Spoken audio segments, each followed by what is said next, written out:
კვდები, დამეხმარე, ცუდად ვარ. კვნესის 79 წლის ჯულიეტა. მას კიბო ცოცხლად ჭამს. ყოველდღე ტკივილი, 40 გრადუსამდე სიცხე, სისუსტე, თითქმის აღარ ჭამს, არ დგება, ნელ-ნელა ქრება. მის გვერდით არის მისი შვილი ჯუნა. უყურებს და ვერ ეხმარება. არ აქვთ ფული გამოკვლევებისთვის, ვერ მკურნალობენ. არ აქვთ ელემენტარულიც კი, წამლები, პამპერსები, გლუკომეტრი. ჯულიეტა საავადმყოფოში გადასაყვანად ფასიანი რიანომობილია საჭირო, მაგრამ ოჯახს საარსებო საშუალებაც კი არ აქვს. შეხედეთ, ძიმედ დაავადებული ქალი გასაშლელ საწოლს ეწევს, იმიტომ რომ ოჯახს საწოლის ყიდვის ფული არ აქვს.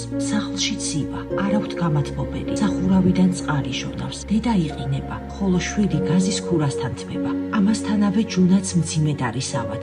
მას ხერხემალი აქვს დაზიანებული, ძლივს დადის, ის ორ პატარა ბავშვს ზრდის, მეუღლესთან გაშორებულია, ის არ ეხმარება, ის სრულიად მარტოა. ოდესღაც ჯულიეტამ გადაარჩინა ის, იშვილა, გაზარდა, სიცოცხლე აჩუქა.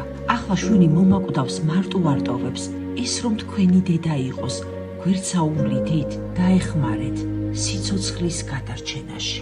გადარიცხეთ ნებისმიერი თანხა ჩერნოვეცკის ფონდის ოფიციალური საიტის მეშვეობით.